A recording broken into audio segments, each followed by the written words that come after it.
안녕하세요. 커리어와 인사의 모든 것 닥터벤입니다. 당신이 대기업에 갈 수 있을까요? 아니면 그냥 중소기업에 지원을 해야 될까요? 제가 지난 10년 동안 컨설팅을 하면서 가장 많이 들었던 질문 중에 하나입니다. 고스펙일수록 대기업 취업에 유리한 것은 사실이죠. 하지만 고스펙이라는 기준이 취업준비생과 기업 채용 담당자들 사이에서 온도차가 있는 것도 사실입니다. 일반적으로 우리는 토익 점수가 높고 자격증이 많고 대외 활동이 많은 사람들을 스펙 좋은 사람이라고 부릅니다. 물론 명문대학이고 인기학과에 화려한 대외 활동을 갖추었다면 대기업 취업이 분명히 유리할 것입니다. 다만 그런 스펙만으로 대기업에 모두 다 성공하는 것이 아니라는 것이 취업 컨설턴트 사이에서의 통설이죠. 고스펙의 기준은 철저하게 실무 역량에 맞춰져 있습니다. 직무에 따라서 전문 자격증이 될 수도 있고 한 달이면 취득할 수 있는 자격증이 될 수도 있습니다. 자격증이든 경험이든 전공이든 결국 직무를 수행하는데 얼만큼 도움이 되는 것인가, 이것이 중요한 것이죠. 우리가 흔하게 취득하는 컴퓨터 활용 능력 자격증만 보아도 금융권을 준비하는 친구들에게 불필요한 자격증이지만 생산관리직을 지원하는 데는 오히려 조금 도움이 되는 자격증이 될 수도 있습니다. 기업에서는 벌써 수년째 일반적인 스펙보다는 실무에 도움이 되는 스펙을 쌓으라고 그렇게 계속 이야기해 왔습니다.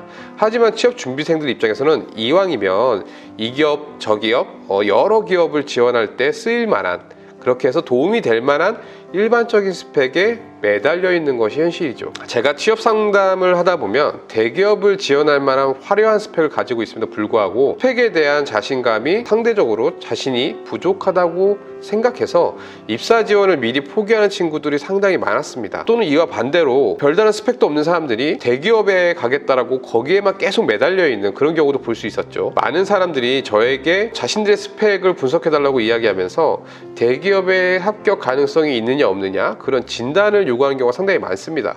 그럴 때마다 저는 한결같이 똑같은 이야기를 드리곤 했습니다. 스펙이 조금 낮다고 해서 다른 사람보다 결점이 더 크다고 해서 결코 대기업에 못 가는 것은 아니라고요. 그저 다른 경쟁자들에 비해서 확률이 조금 낮을 뿐인데 대기업에 도전조차 하지 않는 그런 사람들은 그 작은 확률조차 버리는 일이 돼버린 것입니다. 우리는 인터넷을 통해서 대기업에 입사한 사람들의 취업 스펙 통계를 쉽게 대할 수 있다고 생각하고 있죠. 실제 그런 정보들이 취업 포털 사이트에서 많이 보이곤 합니다. 하지만 고용노동부에서 조사하는 청년 고용통계조사를 제외하고는 빠른 통계 데이터를 구하기는 어렵습니다. 그저 합격한 사람들의 선별적인 자료를 보거나 이런 사람들이 채용이 됐다라는 그런 루머에 지나지 않은 것이죠. 우리는 그런 자료를 보면서 그런 스펙이 되기 위해서 또 다른 시간과 비용을 투자하고 있다는 것이죠. 정말 아이러니한 현상은 기업은 이런 일반적인 스펙을 쌓지 말라고 아까 말씀드린 것처럼 지속적으로 이야기하고 있고 취업준비생들은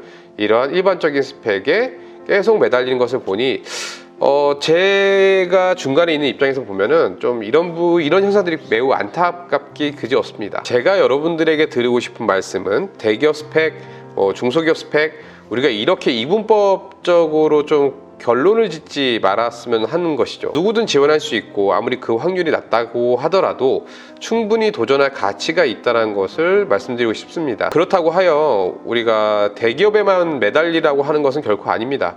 직무는 여러분들이 선택할 수 있는 것이지만 회사는 회사의 선택을 받는 것이죠.